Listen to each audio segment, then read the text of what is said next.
அனைவருக்கும் வணக்கம். ஓம் நமச்சிவாயா. இன்னைக்கு நம்ம பார்க்க போற ஜாதகம் ஒரு நல்ல ஜாதகம். ராகு திசையில கோடிக்கணக்கான பணங்களை சம்பாதிக்கிறதுக்கு எப்படி இருக்கணும், அந்த அமைப்புல இந்த ஜாதகத்துல பொருந்தி வரும் நல்ல யோக ஜாதகம் தாங்க. லக்னம் சிம்ம லக்னம், லக்னத்திலேயே புதன், 5ஆம் இடத்துல சனி, 6ஆம் இடத்துல ராகு, 9ஆம் இடத்துல சந்திரன் செவ்வாய், 12ஆம் இடத்துல சுக்கிரன் குரு கேது சூரியன். இதுதான் ஜாதக அமைப்பு. ஒரு ஜாதகத்தில் ராகு திசை ஒரு மாதம் ஆகுது. ராகு திசை ஒரு மாதம் ஆகுது. ராகு திசை நல்ல பலன்களை செய்யணும்னா குரு சுக்கிர தொடர்பில் இருக்கணும்.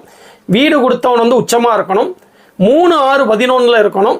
மேஷம், ரிஷபம், கடகம், கன்னி, மகரம் இந்த வீடுகளில் ராகு இருந்தால் நல்ல பலன்களை செய்வார். இந்த மாதிரி பல விஷயங்கள் ராகு திசை கோடிக்கணக்கான பணங்களை கொடுக்கணும். ஏஜும் காரணம், சின்ன வயசுலேயும் வந்துடக்கூடாது, வயசான காலத்துலேயும் வந்துடக்கூடாது, ஒரு பருவத்தில் வரணும். இந்த மாதிரி பல அமைப்புகள் மூலியமாக ராகு திசையில் கோடிக்கணக்கான பணங்களை சம்பாதிக்கக்கூடிய அமைப்புகள் உள்ள ஜாதகத்தில் மேக்சிமம் விதிகள் பொருந்தின ஒரு நல்ல ஜாதகங்க. இந்த ராகு திசை கொடுக்குற பணத்தை நம்ம பெற்றுக்கிடணும்னா லக்னமும் லக்னாதிபதியும் வலுத்திருக்கணும். பார்த்தீங்கன்னா லக்னத்தில் புதன் திக்பலமாக இருக்காரு. லக்னாதிபதினு சொல்லக்கூடிய சூரியன் 12ஆம் இடம்லாம் அவர் உட்கார்ந்துருக்காரும் கூட அவர் சந்திரனோட நட்பு வீட்டில் தான் குரு சுக்கிர தொடர்பில் நல்ல நிலைமையில் இருக்காரு. கேதுவோட கிட்டத்தட்ட 14 டிகிரி விலகின நிலைமையில தான் இருக்காரு. அங்க சூரியன் எந்த விதத்திலையும் கேதுவால டிஸ்டர்ப் ஆகல. நல்ல ஜாதகம் தான். ராகு தசை ஒரு மாசம் ஆகுதுங்க. 12ஆம் இடம் பரிபூர்ண சுபத்துவம்.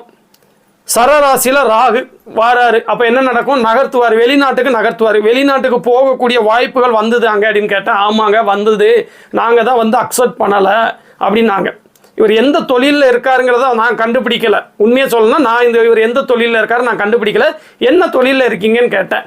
ஏற்றுமதி இறக்குமதியில் இருக்கிறேன்னாரு. ஏற்றுமதி இறக்குமதி இம்போர்ட் எக்ஸ்போர்ட்டுக்கு 12ஆம் இடம் சுபத்துவமாக இருக்கணும்.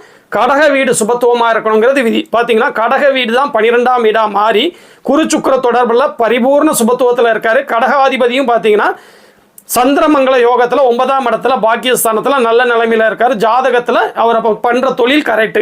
ராகு திசையில் வெளிநாட்டில் வாய்ப்பு கிடச்சிருக்கு. லட்சக்கணக்கான சேலரி கொடுத்து கூப்பிட்டுருப்பாங்களே அப்படின்னா, ஆமாங்க 1 லட்ச ரூபாய்க்கு மேலே தான் சேலரி, நாங்கள் தான் இப்போதைக்கு வேண்டாம் அப்படின்னு சொல்லிட்டு இருக்கோம் அப்படின்னாங்க. நான் சொன்னேன், இவங்க என்கிட்ட சந்திக்க வந்ததுக்கு காரணம் என்னென்னா, ஒரு அமேசானில் பொருளை விற்று அதில் 50, 100 இந்த மாதிரி அமௌண்ட்டு சம்பாதிக்கலாமான்னு கேட்டு வந்தாங்க.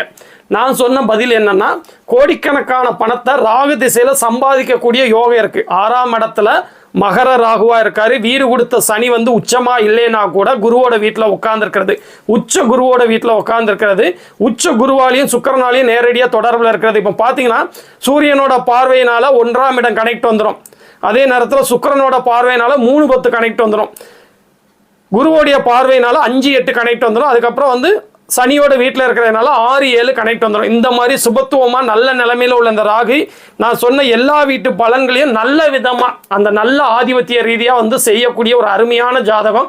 கோடிக்கணக்கான பணம் இவர் சம்பாதிக்கக்கூடிய இம்போர்ட் எக்ஸ்போர்ட் துறையிலேயே ராகு திசையில் கிடைக்கக்கூடிய வாய்ப்புகள் உள்ள ஒரு நல்ல ஜாதகத்தை நீங்கள் அமேசானில் போயிட்டு 50, 100க்கு பொருளை வாங்கி அதை எக்ஸ்ட்ரா லாபம் வச்சு விற்கிற அளவுக்கு அதை நீங்கள் சுருக்கக்கூடாதுங்க. அது நல்லது கிடையாது. அதுக்கு பதில் அந்த வெளிநாட்டில் இவருக்கு வாய்ப்பை ஏற்றுக்கிட சொல்லுங்க. கண்டிப்பாக இவரோட மனைவி ஜாதகத்திலையும் பார்த்தீங்கன்னா 8ஆம் இடத்துல சனி சுபத்துவமாக உட்காந்து 2ஆம் வீட்டோட இருக்கிறதுனால சுப பிரிவு பிரியக்கூடிய காலகட்டத்தில் தான் இருக்கிறாங்க. அதனால கட்டாயமாக தாராளமாக போக சொல்லுங்க. ஒரு 2 வருஷம் நல்லா சம்பாதிச்சு 3 வருஷம் சம்பாதிச்சுட்டு அதில் கொஞ்சம் பணத்தை மிச்சப்படுத்தி இதே ஏற்றுமதி இறக்குமதி தொழிலை இவராலேயே பண்ண சொல்லுங்க. கண்டிப்பாக கோடிக்கணக்கான பணத்தை இந்த ராகு திசையில் கட்டாயம் சம்பாதிக்கக்கூடிய நல்ல ஜாதகம். முக்கியமாக ராகு தசாநாதனுக்கு புத்திநாதர்கள் புதனை தவிர வேற யாருமே 6, 8 அமையாது. இந்த காரணத்தினால இந்த ராகு திசை கண்டிப்பா நல்ல விதத்துல இவர் சம்பாதிக்கக்கூடிய இந்த ஏற்றுமதி இறக்குமதி தொழிலில் கோடிக்கணக்கான பணத்தை ராகு திசை கட்டாயம் கொடுக்கும். இதே மாதிரி இன்னொரு நாள் ஒரு நல்ல ஜாதகத்தோடு நான் உங்களை மீட் பண்றேங்க. ஓம் நமச்சிவாயா.